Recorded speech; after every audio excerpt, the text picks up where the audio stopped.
All right, now that we've learned how to multiply binomials and produce a trinomial, we're going to start working the opposite way. We're going to start working backwards a little bit. First off, we're going to look at what is called the zero product property, um, meaning if we set products or parts of the equation equal to zero, and solve for our x value, that would be a solution or what's called a root. So what we will be doing is um, going ahead and looking at example A. We have 2x times x minus 4 is equal to 0. We're just going to take the two parts and make them equal to 0. They're the products. And then we're going to solve. Divide by 2. We get x is equal to 0. Add 4 to both sides. And we get x is equal to 4.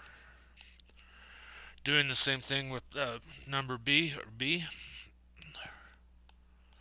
X minus 3. X minus 9. Set each equal to 0. Minus 3 equals 0. X minus 9 equals 0. And we get x is equal to 3 because we add 3 to both sides. Plus 3 plus 9 plus 9. X is equal to 9.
We'll do a few more here just for practice.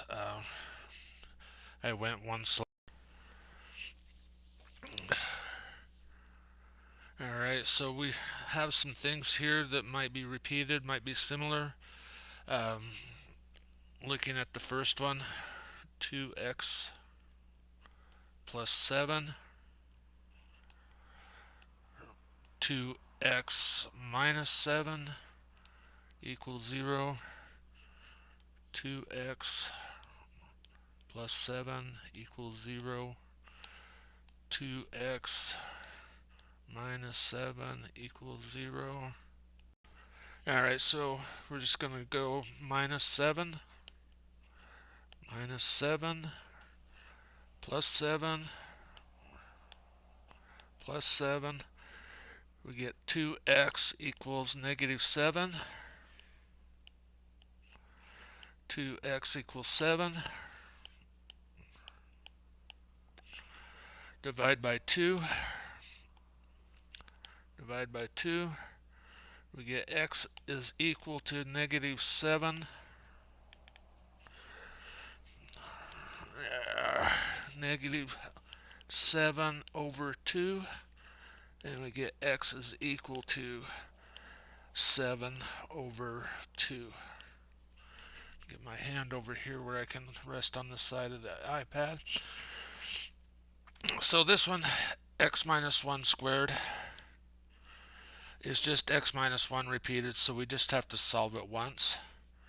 So add 1, x equals 1.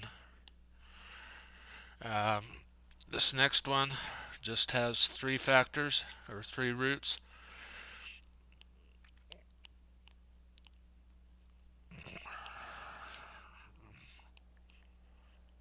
And equal to 0. Set them all equal to 0. X plus 1 equals 0. X minus 3 equals 0. X minus 2 equals 0. Add 2. We get x equals 2. Add 3. We get x equals 3. Subtract 1.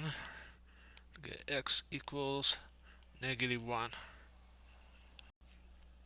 Okay. So now we look at some equations that have more parts to them. What we're going to have to do is take out a greatest common factor. So I'm going to look for the smallest exponent that all terms have, and I'm going to look for the number that's the largest that I can divide both numbers by. So for this first problem, I get 2x squared plus 8x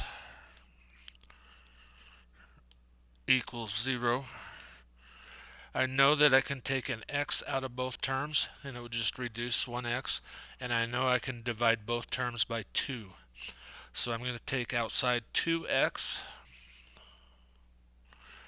and that's going to leave me x plus 4 inside.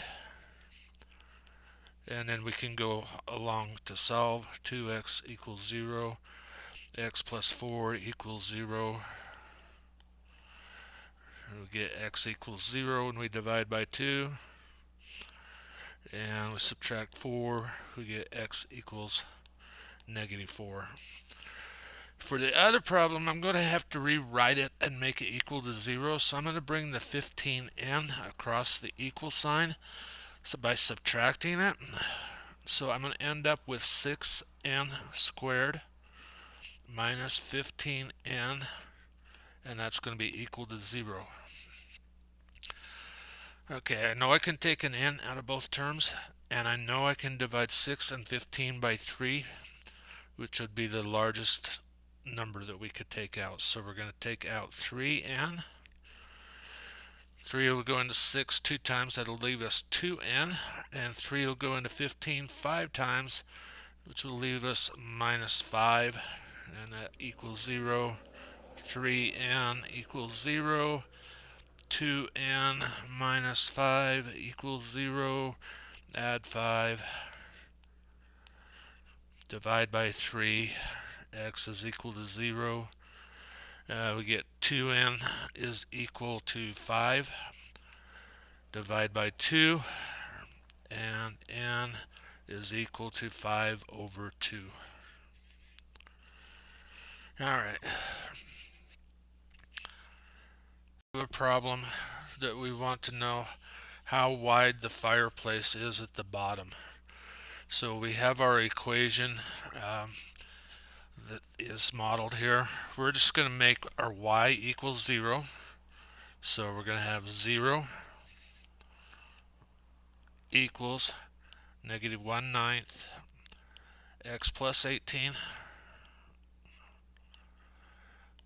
x minus 18. And all we're going to do is we're going to go x plus 18 equals 0. X minus 18 equals 0. And subtract 18, add 18, and we're going to get x is equal to negative 18, and x is equal to 18. Now, we know that this is a distance from the center of the fireplace each direction, and distance cannot be negative. So what we're going to do is we're going to go and add the absolute values of negative 18 and 18 together, and we're going to get 36 inches is how wide the fireplace is at the bottom.